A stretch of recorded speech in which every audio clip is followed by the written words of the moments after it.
जय हिंद। स्वागत है आपका हमारे इस यूट्यूब चैनल में। आज हम करेंगे गुप्त वंश या फिर गुप्त काल के बारे में चर्चा। ये हमारे छत्तीसगढ़ के प्राचीन इतिहास का भाग है। इससे पहले हम थोड़ा सा 1 मिनट का समय लेंगे, 1 मिनट से भी कम। ये जानेंगे कि छत्तीसगढ़ पढ़ना क्यों आवश्यक है। तो देखिए, सबसे पहला एग्जाम आपका होने वाला है परिचारक का, जिसका फुल फॉर्म है प्रयोगशाला परिचारक। ठीक है, इसमें आपका 40 नंबर का प्रश्न पूछेगा छत्तीसगढ़ का। दूसरा देखेंगे तो ईडीओ का भी एग्जाम होने वाला है ना। ईडीओ में भी 30 नंबर का प्रश्न पूछने वाला है।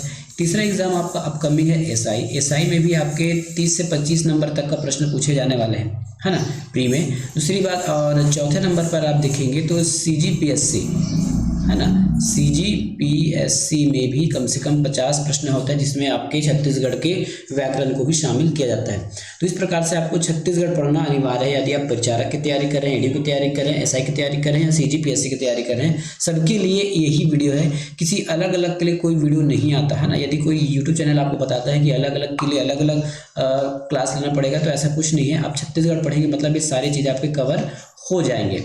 ठीक है, मेंस के लिए थोड़ा अलग रहता है, तो ये हमारे केवल प्री के लिए, छत्तीसगढ़ प्री के लिए और व्यापम के सभी एग्जामों के लिए। स्टार्ट करते हैं आज से क्लास।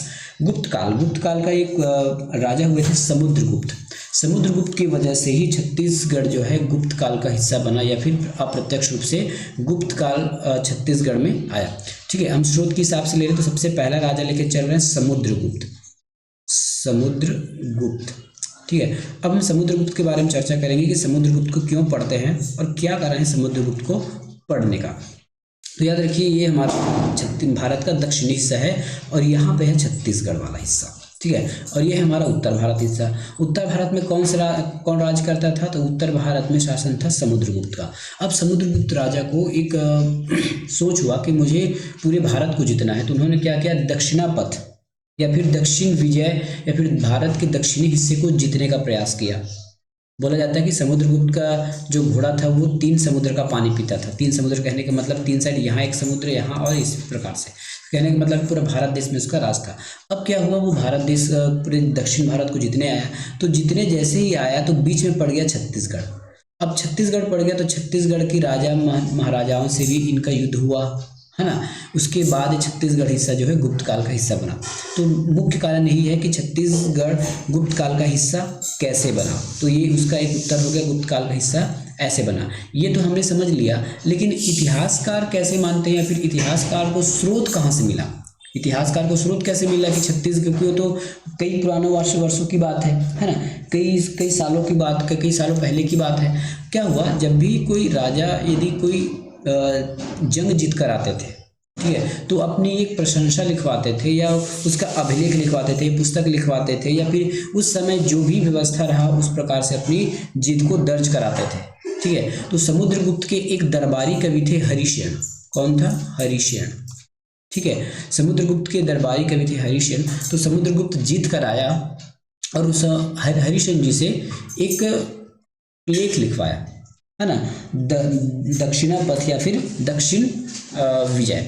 ठीक है, दक्षिणापथ या फिर दक्षिण विजय। तो देखिए, ये कोई नई बात नहीं है। आज भी यदि हम कहीं घूमने जाते हैं, आप, मैं या कोई भी, तो अपने कोई अच्छी चीज़ों को, अच्छी सोच को, अच्छी पिक्चर्स को, अच्छी बातों को हम क्या करते हैं, स्टेटस डालते हैं व्हाट्सएप में या फेसबुक में। पर उस समय कुछ भी नहीं था, इसलिए राजा महाराजा लोग कवियों के माध्यम से एक लेख लिखवाते थे ताकि वो आने वाले युगों तक उनकी प्रशंसा करती रहे। अब देखिए, हरिश्चंद्र जी ने क्या लिखा, ये तो उसके दरबारी कवि हो गए जो उनके दरबार में रहा करते थे। अब हरिश्चंद्र जी ने क्या लिखा? हरिश्चंद्र जी ने जो लिखा उसके बारे में हम चर्चा कर लें। हरिश्चंद्र जी ने लिखा था प्रयाग प्रशस्ति लिखा। क्या लिखा? प्रयाग प्रशस्ति। ठीक है, प्रयाग प्रशस्ति नाम की एक रचना की। उस रचना में बताया कि किस प्रकार समुद्रगुप्त ने दक्षिण पर विजय प्राप्त की, और छत्तीसगढ़ के कुछ हिस्सों के बारे में लिखा है, जिससे पता चलता है कि समुद्रगुप्त या फिर गुप्त काल का छत्तीसगढ़ में प्रशासन रहा होगा। अब क्या लिखा है इसको हम देखते हैं। ठीक है, तो हरिशयन जी ने सबसे पहले जो छत्तीसगढ़ हिस्से वालों के लिए कुछ शब्द प्रयोग किया है, उसका नाम है दक्षिणापथ। क्या नाम था उसका? दक्षिणापथ, या इसी को दक्षिण कौशल के नाम से जाने लगा। दक्षिण कौशल के नाम से जाने लगा। ठीक है। दूसरा टॉपिक ये लिखा कि जब ये समुद्रगुप्त जब छत्तीसगढ़ में गए तो उनको दो राजाओं से उनका मुलाकात हुआ या फिर उनसे युद्ध हुआ। ठीक है, तो पहले राजा कौन थे? तो पहले राजा का मैं यहाँ पे नाम लिख रहा हूँ। पहले राजा का नाम था महेंद्र सेन। महेंद्र सेन, ठीक है, पहले राजा का नाम है महेंद्र सेन। ये कौन से एरिया में राज्य करता था? तो ये कोसल में राज करता था। कई बार इसको कोशल और दक्षिण कोशल के नाम से भी जाना जाता है, याद रखिएगा। और ये महेंद्र सेन कौन से वंश का था? तो ये वाकाटक वंश का था। ठीक है, वाकाटक वंश का था। दूसरे राजा के बारे में हमको यहाँ पे चर्चा मिलती है। दूसरे राजा क्या नाम? व्याघ्रराज है, व्याघ्रराज। ठीक है, व्याघ्रराज। तो ये कहाँ राज करते थे? छत्तीसगढ़ के नीचे वाले हिस्से को क्या कहते थे? महाकांतार, जिसको वर्तमान में बस्तर के नाम से जाना जाता है। किस नाम से जाना जाता है? बस्तर के नाम से जाना जाता है। और ये किस वंश के थे? तो ये नल वंश के थे।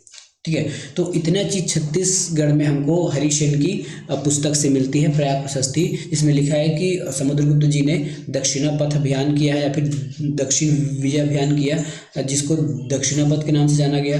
छत्तीसगढ़ के दो जगहों से में राजाओं का लेख मिलता है और ये दोनों राजा समुद्रगुप्त से हारे हुए थे, हारे हैं। ठीक है, दूसरी बात, जब समुद्रगुप्त के द्वारा इन दोनों राजाओं को हराया गया, उसके बाद इनको अपने राज्य में नहीं मिलाया गया, है ना। इनकी अपनी अधीनता स्वीकार करते हुए और इनको कहा गया कि तुम हमारे अधीन रहकर राज करो, है ना। उनके किसी भी राजपाट को हथियाया नहीं था, बस उनको हरा के अपने रास्ते आगे निकल गया। इतने ही, देखिए मैं जितना 4 लाइन लिखा है ना, इसी 4 लाइन से पिछले 10 साल में प्रश्न बना है, इसी 4 लाइन से। तो उतना ही पढ़िए जितना आपके एग्जाम में आने लायक है। अब हम देखते हैं कि कितना प्रश्न और कैसा कैसा प्रश्न बना हुआ है अभी तक का छत्तीसगढ़ के हिस्से से, गुप्त काल से।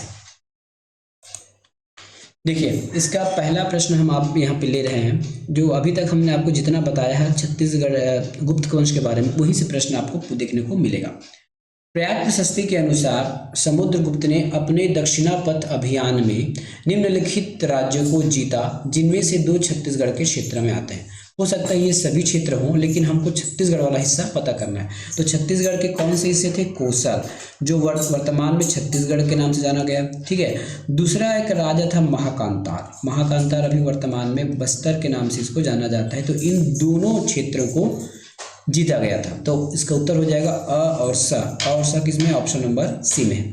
अगला प्रश्न, समुद्रगुप्त की प्रयाग प्रशस्ति में इस राज्य को किस नाम से जाना जाता था या संदर्भित है? तो ये दक्षिण कोसल के नाम से संदर्भित है। देखिए, उतना वही से प्रश्न आ रहा है ना, मैं अलग से नहीं बता रहा हूँ।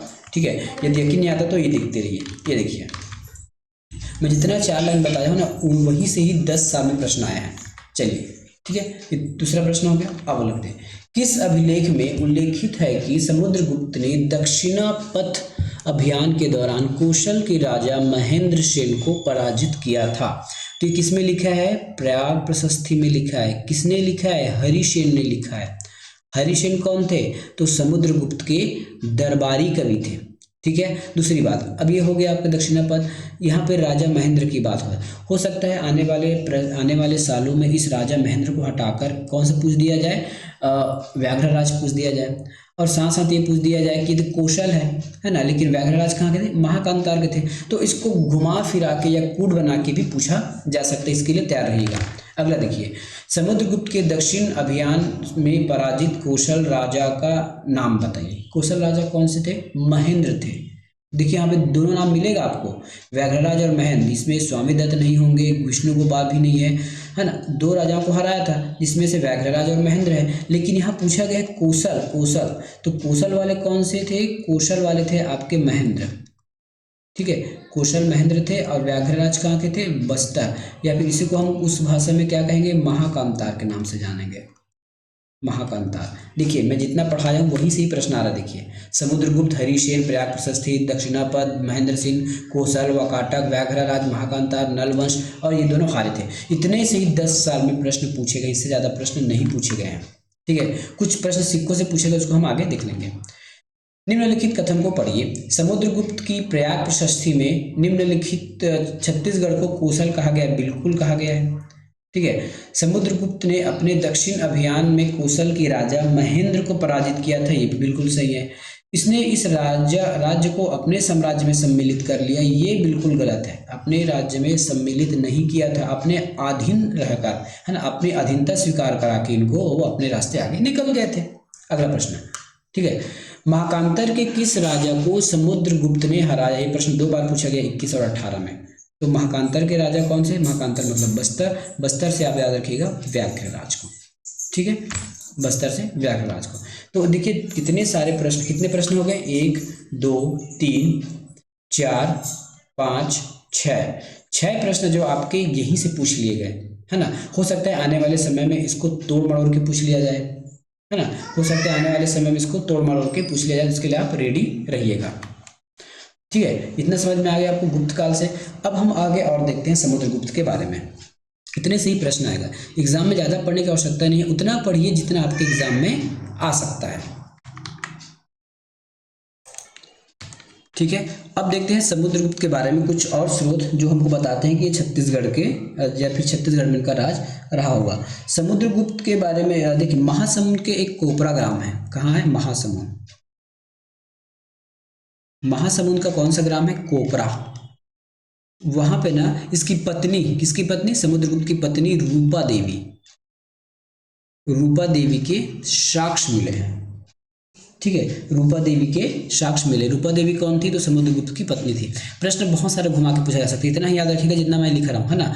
घुमा फिरा कैसे पूछा जाएगा कि प्रयाग प्रसिद्ध किससे संबंधित है, कौन सा संबंधित है? आपके ऑप्शन होंगे समुद्रगुप्त, रामगुप्त, चंद्रगुप्त, कुमारगुप्त या भानुगुप्त। इन्हीं के वंशों का नाम आपको लिख के दे दिया जाएगा, है ना। इसमें से आपको पता करना है कि प्रयाग प्रशस्ति में किसका उल्लेख है या फिर किसने लिखवाया था। तो समुद्रगुप्त ने लिखवाया था।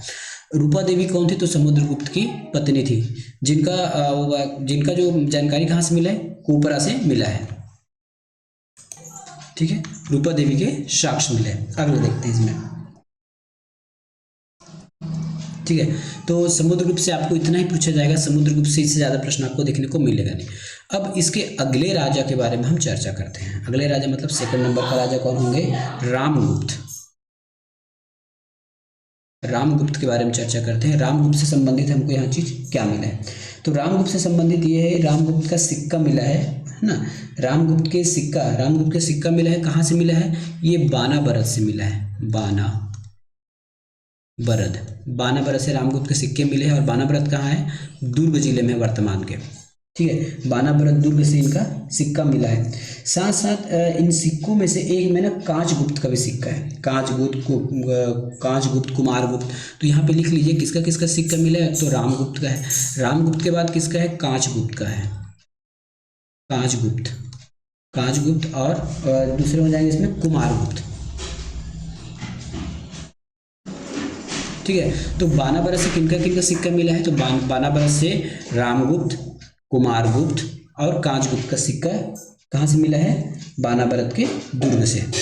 अगला देखते हैं, अगला राजा कौन है? तीसरे नंबर का राजा लिखते हैं। तीसरे नंबर के राजा हैं यहाँ पे चंद्रगुप्त द्वितीय, चंद्रगुप्त द्वितीय, ठीक है। चंद्रगुप्त द्वितीय के बारे में क्या है? इनकी जो पुत्री थी प्रभावती, ठीक है, प्रभावती का विवाह, प्रभावती वर्सेस लिख देता हूँ, है ना। प्रभावती का विवाह जो है वाकाटक के राजा थे रुद्रसेन द्वितीय। कौन से थे? रुद्रसेन द्वितीय से हुआ,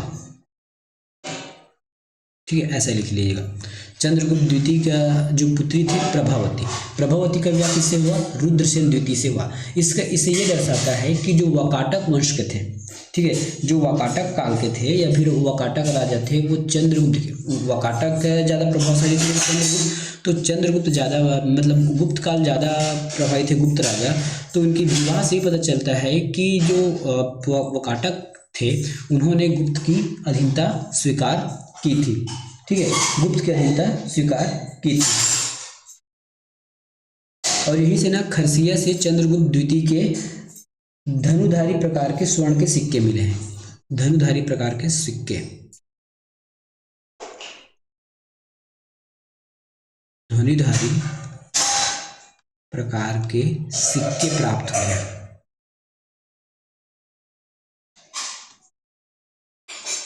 ठीक है, कहाँ से मिला है? अगर स्थान पूछा जाएगा तो आप लिख लीजिएगा खरसिया से मिला है,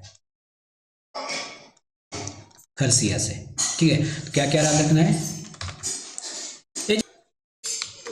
ठीक है, खरसिया से मिले हैं। तो दो चीज़ आपको याद रखना है, रामगुप्त, कांचगुप्त और कुमारगुप्त, इन तीनों के सिक्के कहाँ से मिले? बानाबरस से मिला है। तीसरा चंद्रगुप्त द्वितीय, इनकी पुत्री थी प्रभावती, जिसका विवाह रुद्रसेन द्वितीय से हुआ था। और रुद्रसेन कहाँ के थे? ये वकाटक राज्य के थे। मैं लिख रही हूँ, लिख लीजिएगा, ये वकाटक काल के थे या फिर वकाटक राज्य के थे रुद्रसेन द्वितीय।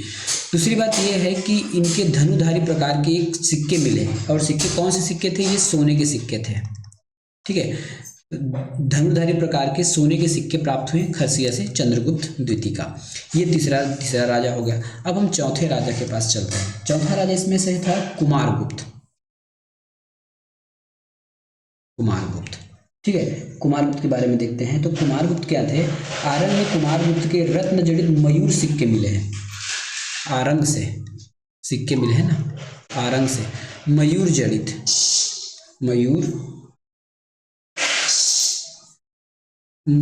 मयूर के रत्न जड़ित, मयूर के रत्न जड़ित सिक्के प्राप्त हुए हैं। कहाँ से? आरंग से प्राप्त हुए हैं।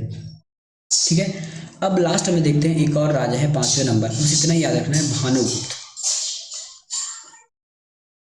भानुगुप्त, ठीक है, भानुगुप्त के एरन अभिलेख में शरभवंशी राजा शरभराज का वर्णन है। ठीक है, तो यहां से आपको दो चीज याद रखना है कि एरन अभिलेख, एरन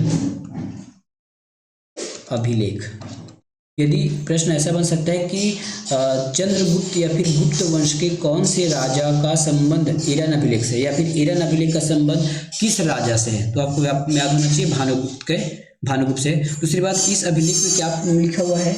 इस अभिलेख में लिखा हुआ है शरभराज, शरभवंशी, शरभवंशी, ठीक है, शरभवंशी राजा शरभराज, शरभराज का वर्णन है। ठीक है, तो गुप्त काल में केवल आपको इतना ही याद रखना है, इससे ज्यादा आपको गुप्त काल में प्रश्न देखने को नहीं मिलेगा। अब देखते हैं सिक्कों से संबंधित किस प्रकार से प्रश्न मिले हैं। ये देखिएगा, ठीक है, अभी तक हमने ये नाम से देखा था, अब सिक्कों से कुछ प्रश्न पूछा गया, इसको देख लीजिए। छत्तीसगढ़ के बानाबरत में निम्नलिखित शासक का प्राप्त नहीं हुआ है, तो हमने क्या देखा था? समुद्रगुप्त का हुआ है, चंद्रगुप्त का हुआ है, स्कंदगुप्त, समुद्रगुप्त और कच्छगुप्त। तो बानाबरस से किसका सिक्का प्राप्त अभी तक नहीं हुआ है? ठीक है, ये आपको बताना है। तो स्कंदगुप्त होगा, कच्छगुप्त होगा, या फिर कच्छ को ही कांचगुप्त कहीं लिखा गया है, कच्छ को कांचगुप्त के नाम से भी जाना जाता है। या इसमें आप देख लीजिएगा आंसर कौन सा होगा। फिर देखिए, इस राज्य के कांचगुप्त के सिक्के कहाँ से प्राप्त हुए हैं? ठीक है, तो कांचगुप्त के सिक्के कहाँ से प्राप्त हुए हैं? आपके बानाबरस से प्राप्त हुए हैं। अब आगे आपके नल राजा आ गया, नल वाले राजाओं के बारे में हम आगे देखेंगे। देखिए, सिक्कों से केवल एक ही दो प्रश्न पूछे, बाकी राजा महाराजाओं की जो प्रयाग प्रशस्ति से ही प्रश्न पूछा गया है अभी तक। मिलेंगे नेक्स्ट वीडियो में, धन्यवाद।